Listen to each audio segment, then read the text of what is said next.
That's the Jewish Future Pledge. It calls on all Jews to pledge that 50% or more of the charitable giving in their estate will support the Jewish people or the State of Israel. That's the sound of a promotional video for the Jewish Future Pledge and its founder, Mike Leven. He's an American businessman. He used to run the Holiday Inn chain and the Sands Hotel in Las Vegas. He's also a big philanthropist, but he was worried that after he's gone, maybe his own kids and grandchildren wouldn't have the same commitment to donate money to support Jewish institutions the way he did. So he borrowed an idea from Bill Gates and Warren Buffett's Giving Pledge, where they agreed to donate most of their money to charity. But his version is called the Jewish Future Pledge. He expects it could earmark billions of dollars for Jewish causes, including Israel, over the next 25 years. And thousands of people in the U.S. have signed it already, including Charles Bronfman. The pledge has just launched in Canada. And here's how it works. It's not legally binding, but once you take it and sign it, you're supposed to have the conversation with your children and tell them what your wishes are and hope they carry those out after your death. And even better, copy your example themselves. You're talking about the transfer of wealth. Look, when the children are going to receive X dollars, whether it's $1, $1 million, whatever, how much money are they really going to need? And therefore, if the parents say, this is what I like to do, I believe they will honor their parents' commitment, okay? And then hopefully it will rub off on the children. I'm Ellen Besner, and this is what Jewish Canada sounds like for Tuesday, July the 5th, 2022. Welcome to the CJN Daily, sponsored by Metropia.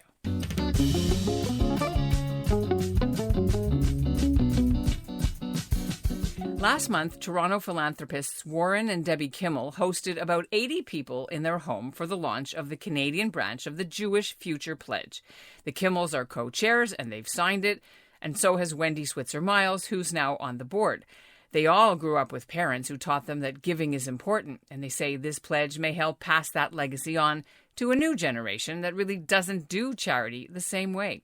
The Canadian rollout has been slower to catch on than the organizers had hoped, but they say what's at stake is $10 billion that could go a long way to keeping the lights on in important Jewish institutions like Birthright or summer camps or, hey, even the Canadian Jewish News. We'll hear more coming up, but first, here's what's making news elsewhere in Canada right now. I'm Molly Tissenbaum, one of the goalies on the Team Canada Maccabi team in Boston, and this is what Jewish Canada sounds like. About 500 people showed up in Calgary on Sunday to eat pancakes with maple syrup in the parking lot of a local synagogue. But it was to welcome back the Calgary Stampede, which starts later this week.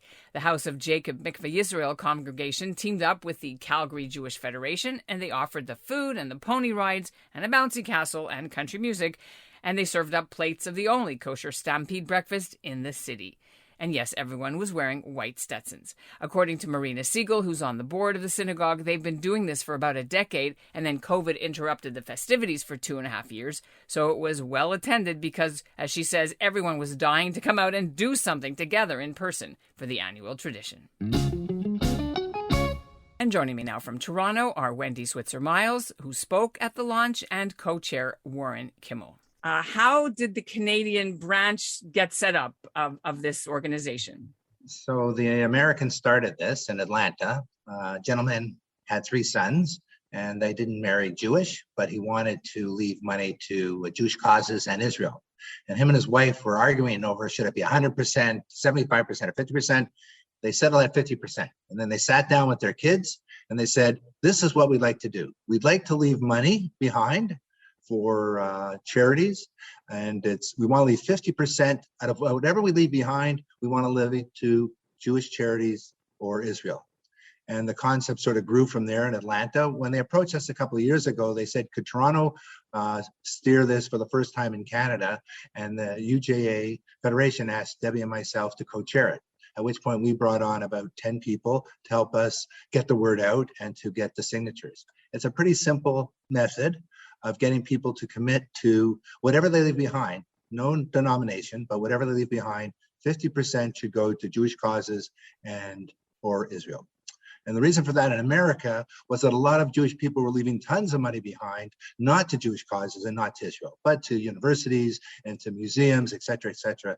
And they thought, this is terrible. And of course, if 50% of whatever is left behind could go to Jewish causes or to Israel, this would be a great stepping stone for the next generation to at least have continuity to the Jewish people and Israel. So you've been tasked to do this publicity here in Canada. Can you, Wendy or Warren, walk us through what's been done, how it's been rolled out? You go ahead, Warren. You started it. So we got together a committee of different generations within the committee. So we have from, I guess, 35-year-olds to 72 or more. And we said to them, could we make a list of people just to ask them, make it pretty simple. And we figured out a way of just sending out an email or having a meeting and get people to sign up.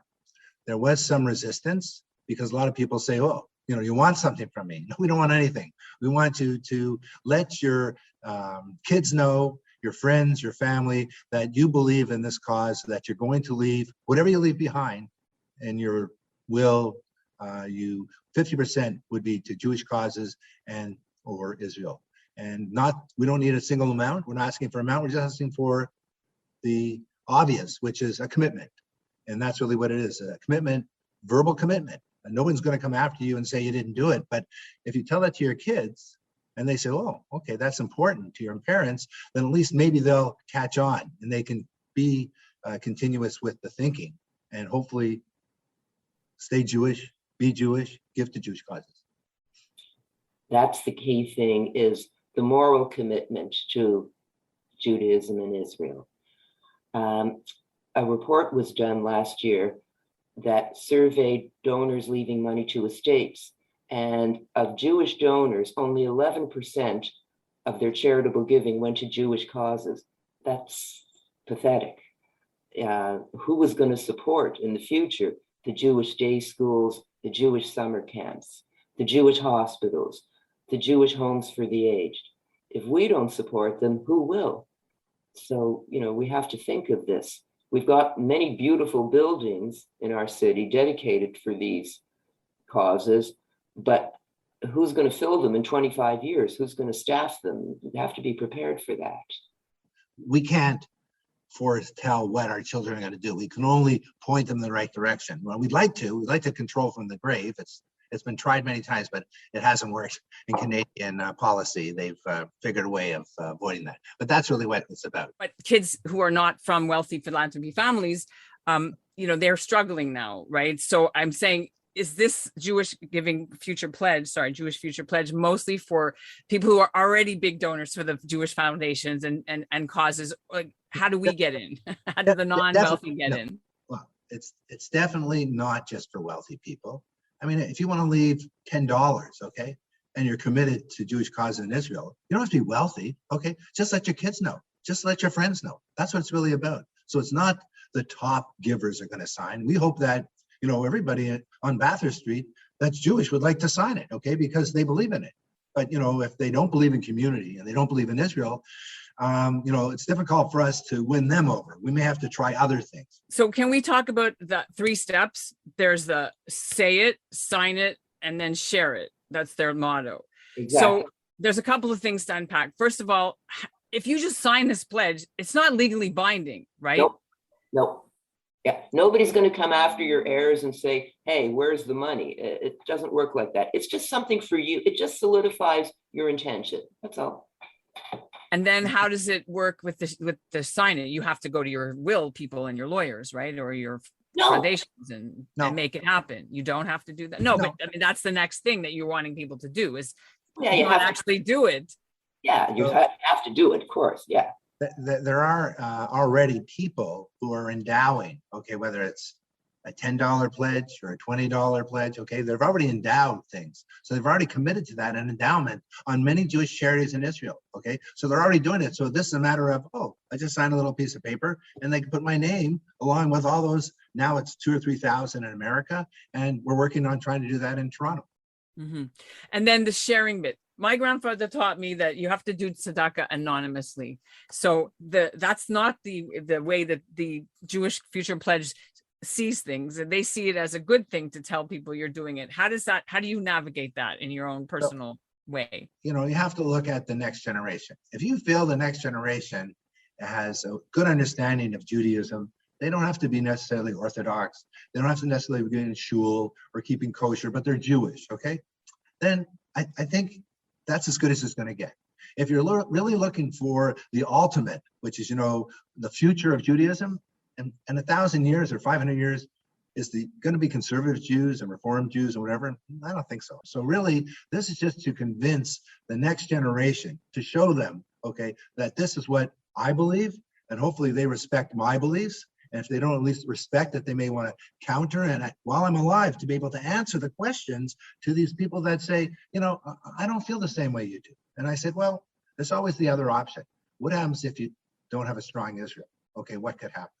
What are you seeing? I mean, you guys talk to younger people, I suppose. Are younger people interested in giving the same way that you guys have given traditionally? Or is this a new way to get them to do it? With anything, okay, we're trying to reach every generation, and every generation is doing things, whether it's local communities, saving the trees, cleaning the air, etc. The next generation really gets into that social situations. We're sort of moving from that to the next generation, saying to them, well, isn't it important to also have continuity? Isn't it important to, go to Israel or understand Israel? Really, that's what it's about. So it's really about simple education, in my opinion.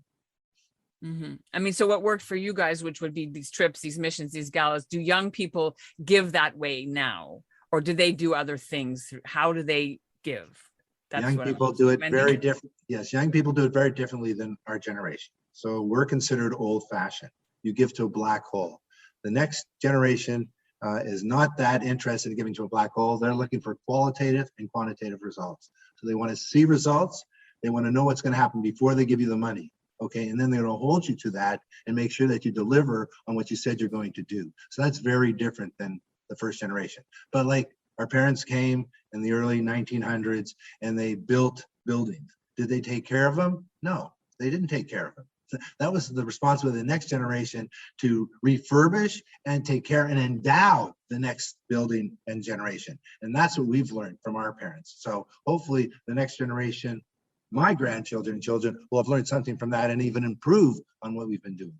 You said you want every person along Bathurst Street to do this, but Wendy was saying to me that it's been a slower adaptation here than you would hope. I think we, in the last 2 weeks, we had our gathering. There was a gathering, I believe, at the offices of JNF. And once you sit down and explain it to people, they get the picture. And so things I think are starting to happen.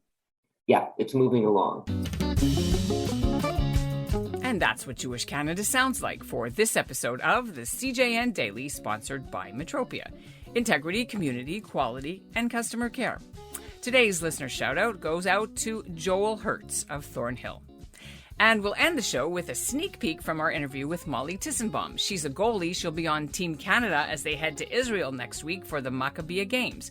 Tissenbaum's been chosen as one of the flag bearers. This, when the option to come back and play softball came up, I was thinking about it. Obviously, I had a phenomenal time. We medaled. It was great. I wanted to come back to Israel.